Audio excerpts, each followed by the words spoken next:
Welcome on Tim Murray, the now co-host of VSiN Prime Time. You're from 6 to 9 Eastern Time out there in Las Vegas. You're sitting in the Circa Sportsbook right now. I'm sitting in Hamilton, Ohio. You have a fantastic backdrop, Tim. Just take us through here what we're looking at for people that haven't been there. I was lucky enough to visit you this summer, but that is just the best-looking sportsbook in the world for my money, right? Yeah, can't complain. And as you see, kind of over the shoulder, I'll get out of the way here for just a moment. There's the odds board that all the odds are on here in Las Vegas, and 19 screens if you want. Come here on a Saturday or Sunday, and not a bad vantage point. So can't complain each and every day when I come in here to do my show. But it is truly a paradise for not only sports bettors, but just sports fans, just taking everything in. And then, if you want to go outside and check out Stadium Swim, you could do so as well. More of kind of a day club atmosphere there. But no, it's incredible. Pinch myself as you see kind of over my shoulder right now, day baseball going on. And then you can just use your imagination what a Saturday and Sunday looks like here at Circa. Oh, yeah, no doubt. And people can listen to you for free on VSiN.com, or they can watch you on YouTube, TV, all over the place. You're with Sean King still on your show, so you guys are there every night, every weeknight. But I want to say thanks, first of all, to get this going, that you're the first guest on this show that hopefully will get some traction to it. So thanks. I know that you and I have talked a lot about this show, and I appreciate you coming on and being my first guest. So thanks for taking the time here today, Tim. Appreciate it. No, absolutely, Paul. No, I'm fired up for you and the network to get rolling there. And the more and more gambling content that's out there is a great thing in my mind. It's a little bit of my background was baseball first, and then just general sports talk, and then getting into the sports gambling discussion side of things. But it's becoming incredibly popular. Anywhere you look, odds are out there. So the more you can kind of educate people and just off of the inner workings of gambling, not necessarily, hey, give me a pick, give me a winner, all of that, which I know people want, but just understanding some of the basics of it. So when you go into it and you want to throw down whatever you feel comfortable throwing down, there are quality content. So fired up for you and the network over there in Ohio to get things rolling. Yeah, well, I am going to ask you for a winner here in a minute, but we'll push that toward the end. What I do want to talk to you right now about, and because I've just talked about it before with the Bengals, but the Bengals, Tim, as it relates here to Southwest Ohio, you turn the ball over 5 times in that game on Sunday, and you still give your team a chance to win the ball game. And then all of a sudden you come out, and you're going to be playing a backup quarterback in Cooper Rush this weekend, and you come out as more than a touchdown favorite. So I want to ask you, specifically as it relates to the Bengals, but maybe as it relates to the NFL as a whole, and just NFL betting in general when you're looking stylistically at how you want to attack a game. How much, Tim, do you read into how much a line shifts from week 1 to week 2 in the NFL season? Because going into week 1, you have all summer to bet. The lines move all summer. It finds a little niche.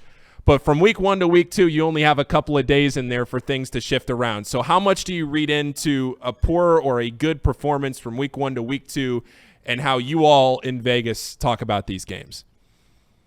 Well, I think the biggest thing is, and for me, it's kind of like stocks at a time. Can you buy low or can you sell high? What did people see?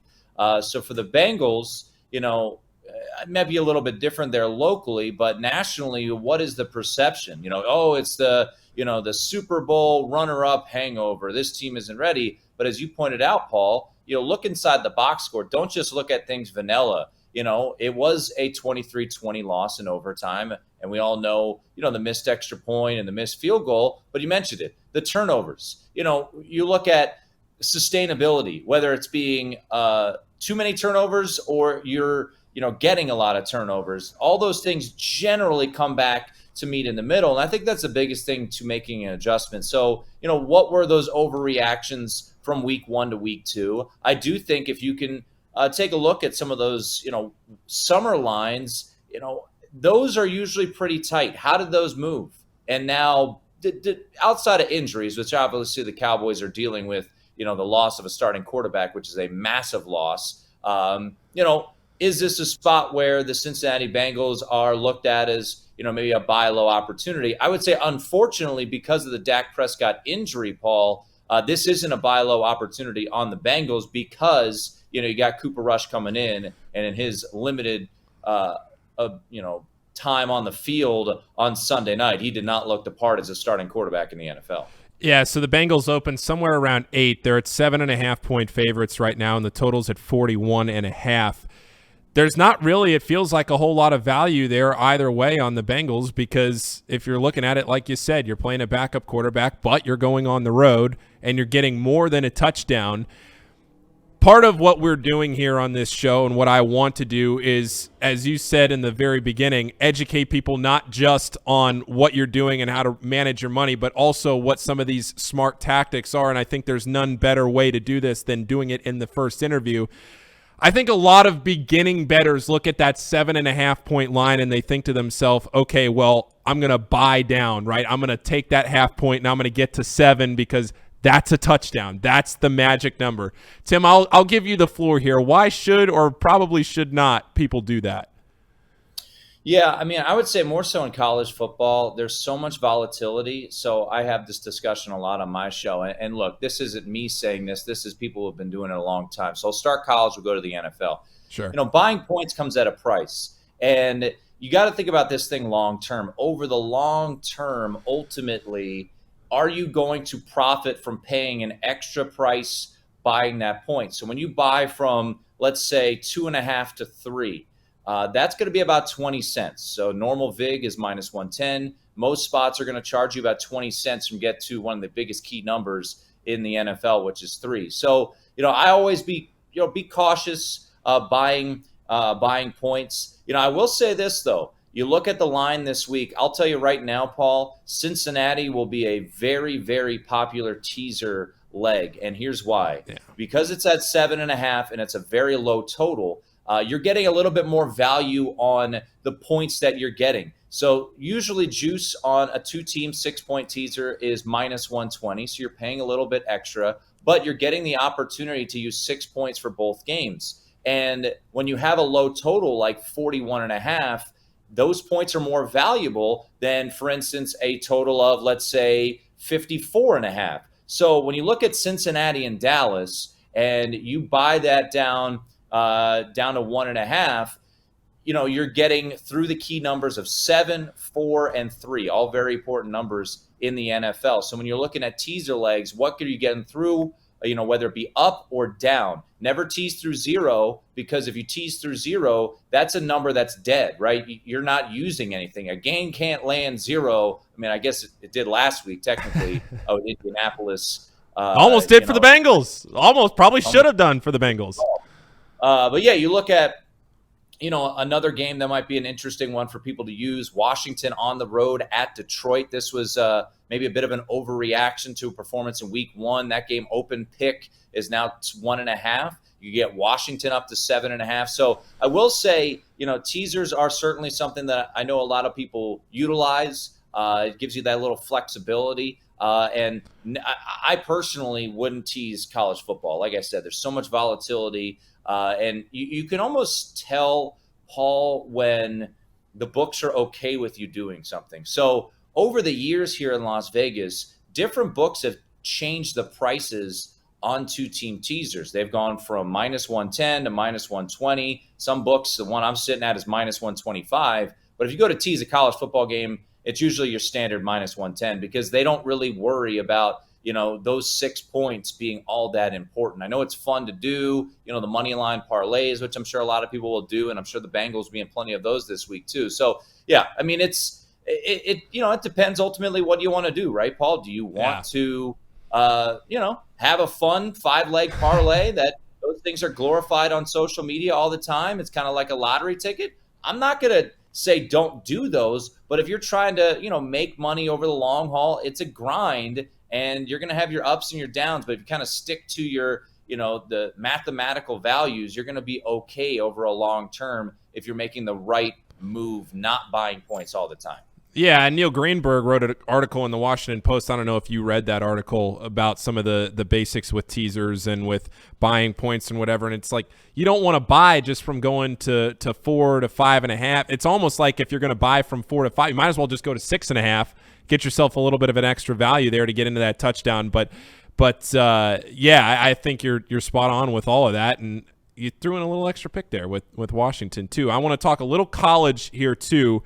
Before I ask you for a winner, and I am going to put you on the spot for that one. But BYU and Oregon. BYU right now, 3.5-point underdogs at Oregon.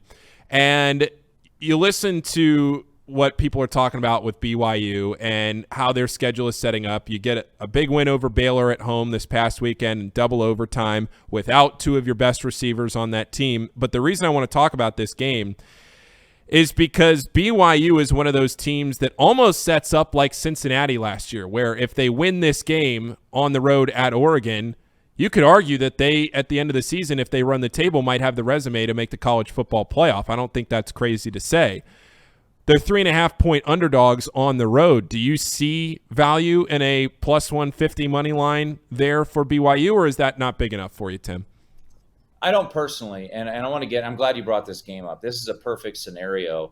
And look, nobody's got the perfect system. BYU is a very good football team, and they are very capable of winning this game. But you mentioned the loss of Gunnar Romney, which sounds like he's going to be out again, and Puka Nacua, another one of their top wide receivers. They were out last weekend at home against Baylor, and they were able to stem the tide and win that game in double overtime. Probably shouldn't even went to double overtime. A couple late missed field goals by BYU, but they're able to get the win in double OT 26-20. Important to some, especially because that game landed. They wanted to kill us with that over. They wanted it. They kept stringing us along. I'll say this about that Oregon BYU game, and this is kind of a theory that I've rolled with for many, many years. You know, when it seems too good to be true, more oftentimes it is. So BYU just beat a top 10 team in Baylor, and now they're a higher ranked team than Oregon, and yet they're a 3.5 or 4-point underdog in some spots here in Las Vegas. What have we seen from Oregon? Well, we saw them get absolutely embarrassed on national television by 46 points to Georgia. Nobody watched last week when they played, an FCS opponent.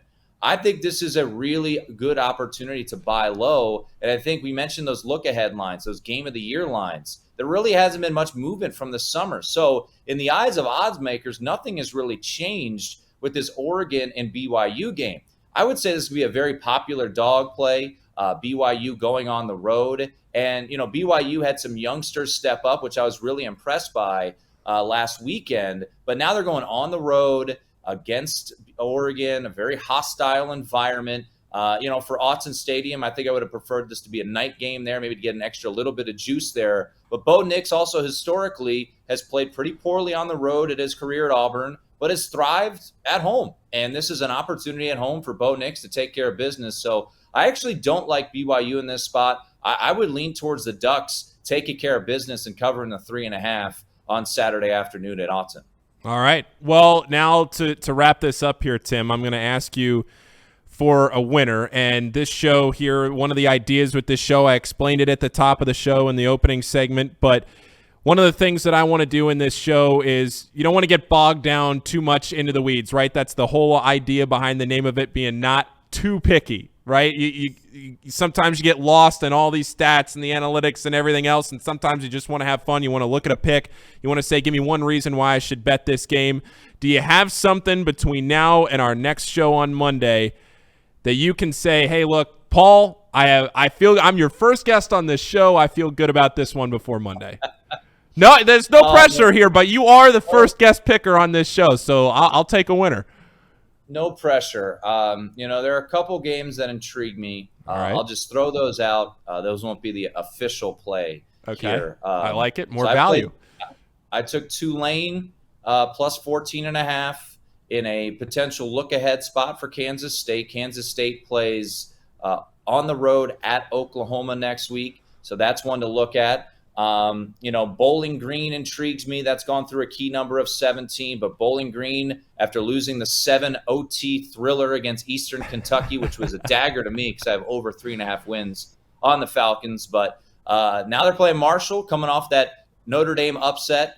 So that game intrigues me. Bowling Green catching the 16.5. But I'm going to go to a spot, and your listeners might think I'm crazy, but that's kind of the way I roll here in these particular spots. Now, this has been a line that's been on the move. I'm going to go with Nebraska catching 11.5 against Oklahoma. This is a spot where everyone thinks that Nebraska is just going to be awful, and they're not going to be able to keep it close. Well, they kept it close with Oklahoma last year. They were 4-1 ATS as an underdog last year. The number on Scott Frost was that he was 5-23 in one possession games. Well, if it's a one possession game, guess what? You'd cover this opportunity on Saturday afternoon. This game is in Lincoln. And then I mentioned the look-ahead lines. Look-ahead line, game of the year lines that were released here in Las Vegas had Oklahoma as a 3-point favorite. That line is now 11 or 11.5. So we'll see what Mickey Joseph can do in his first game as the head coach, interim, that is, at Nebraska. Oklahoma, I'm high on them to an extent. I do think they have a good chance to win the conference. They are the favorite to do so, but this is a road environment. First road opportunity for Brent Venables as the head coach of Oklahoma. Dylan Gabriel, Jeff Levy, the offensive coordinator there. I like them, but I think this game is close. I think Nebraska does have an outside chance to win this game, but I will take the Corn plus the 11.5, Paul, on Saturday. It's Corn, and Tim Murray loves it. Tim, thank you so much. I appreciate it. And I'm sure at some point down the road we'll have you back on. This was great. And thanks for being the first guest on Not Too Picky. I really appreciate it. You bet. And when Oklahoma wins by 50, I'll make sure never to come back on the show. Thanks, Tim. See ya. All right.